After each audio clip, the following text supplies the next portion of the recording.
और गुजरात के मुख्यमंत्री नरेंद्र मोदी ने एक और पहल करते हुए इंटरनेट के जरिए आम जनता से जुड़ने की पहल की है। इसके जरिए मोदी ने आम जनता के सवालों के तमाम जवाब भी दिए। इंटरनेट पर जनता से जुड़े मोदी। गूगल प्लस पर मोदी हैंगआउट। इंटरनेट पर मोदी का लाइव चैट शो। प्रशंसकों में जबरदस्त उत्साह। गुजरात के मुख्यमंत्री नरेंद्र मोदी ने इंटरनेट की दुनिया में एक कदम और आगे बढ़ाते हुए लोगों से लाइव चैट किया। मोदी देश के चुनिंदा राजनीतिज्ञों में से एक हैं जिन्होंने ये पहल की है।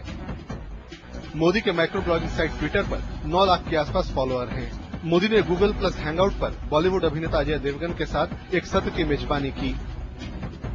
यह सत्र स्वामी विवेकानंद पर आधारित रहा। पहला सवाल गुड़गांव के पवन ने पूछा। उन्होंने युवा युग की बात उठाते हुए कहा कि ऐसा लग रहा है कि भारत चीन से पीछे छूट गया है। आपकी राय क्या है? देश के करोड़ों युवाओं के मन में ये पीड़ा है कि हमारा देश आगे क्यों नहीं बढ़ रहा है।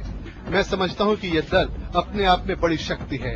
21वीं सदी एशिया की है और क्या वो चीन की सदी बनेगी या भारत की, इस पर बहस हो रही है। 21वीं सदी ज्ञान की सदी है और मैं मन से मानता हूं कि इस सदी में भारत नेतृत्व करेगा और विश्व कल्याण के मार्ग पर जाएगा। लंदन में एक दर्शक ने मोदी से सेक्युलरिज्म की परिभाषा पूछी तो उन्होंने जवाब दिया, आपने बड़ा सनातन सवाल पूछा है। सेक्युलरिज्म पर हमारे देश में खूब बहस होती है।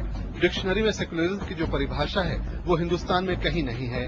मेरे लिए सेक्युलरिज्म के मायने इंडिया फर्स्ट है।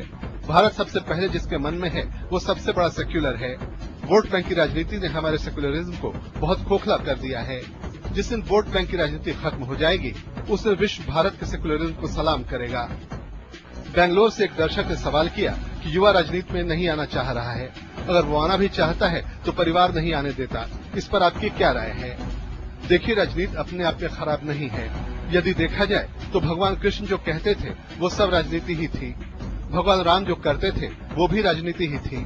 भगवान बुद्ध राज परिवार में पैदा हुए। महात्मा गांधी देश को जगाने के लिए ही राजनीति में आए। राजनीति बुरी चीज नहीं है, लेकिन दुर्भाग्य से हमारे देश में आजादी की ललक को जिंदा नहीं रखा जा सका। देश के युवाओं को अगर स्वराज के निर्माण में हिस्सेदार बनाया गया होता तो ये दूरी नहीं होती। आज विशेष प्रयास करके राजनीति में आने का प्रयास करना होता है, वो नहीं होता। आज से 40 साल पहले देश का जो नेतृत्व उभर कर आया वो या तो स्वतंत्रता संग्रामी थे या फिर कला से जुड़े लोग थे। लेकिन धीरे धीरे परिवारों से, जातियों से, बंदूक की नोक से नेता पैदा होने लगे। ये बुराइयां आई हैं और इन्हें दूर करने के लिए युवाओं को नेतृत्व में आना ही होगा। मैं युवाओं को राजनीति में आने का निमंत्रण देता हूं कि राजनीति में आओ।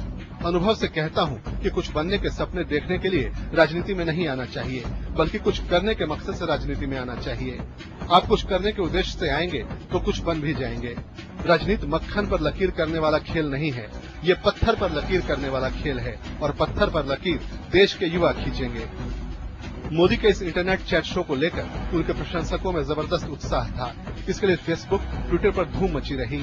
समय के लिए ब्यूरो रिपोर्ट।